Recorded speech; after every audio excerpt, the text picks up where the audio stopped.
Tesalonianina faharoa, toko voalohany. Avy amiko Paoly ity taratasy ity.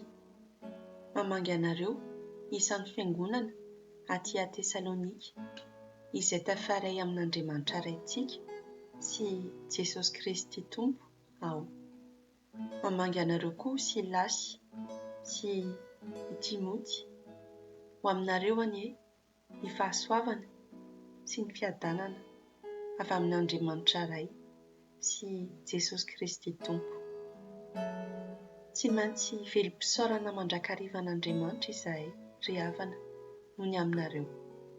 Mendrika ataonay izany satria mandroso fatratra ny finoanareo ary mitombo hatrany ny fifankatiavanareo rehetra. Izany no mahatonga anareo ho reharehanay manerana ireo fiangonan'Andriamanitra.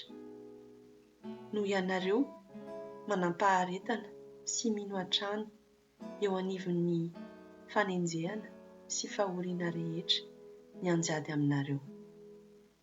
Porofo izany fa mitsara arandrary ny Andriamanitra, satria vokatr'izay mianjady aminareo dia atao mendrika ny fanjakan'Andriamanitra ianareo, sady io fanjakan'Andriamanitra io no antony hiaretanareo fijaliana, satria izao no arandrariny amin'Andriamanitra: ho valiany fahoriana ireo mpampahory anareo ary omeny fialan-tsasatra miaraka aminay ianareo ampahoriana. Ho tonga izany amin'ny andro isehoan'i Jesosy Tompo avy any an-danitra, ho tronon'ireo anjely mitory ny heriny, voahodidin'ny afo miredaredy izy, no tonga hanasazy ireo tsy mahalala an'Andriamanitra sady tsy manaiky ny vaovao mahafaly momban'i Jesosy Tompontsika. Fahaverezana maharitra mandrakizay no sazy hiatra amin'ireo, ka tsy hifanatri-tava amin'ny Tompo sy ho lavitry ny heriny eny amboninahitra ireo amin'ilay andro ahatongavan'ny Tompo mba homen'ny vahoaka ny voninahitra sady higagan'izay rehetra mino azy.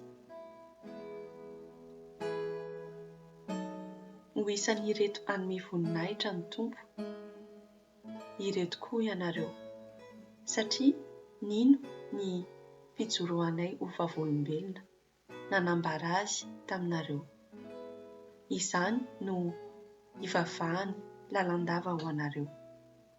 Koa mangataka amin'Andriamanitsika izahay mba ataony mendrika ny fiainana ny antsony anareo ianareo.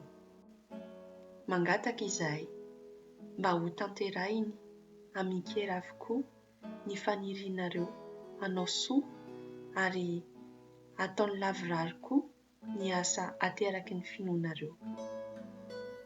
Dia omenareo voninahitra ny anaran'i Jesosy Tompontsika, sady ianareo koa omeny voninahitra. Izany no vokatr'ilay fahasoavana avy amin'ilay Andriamanitsika sy Jesosy Kristy Tompo.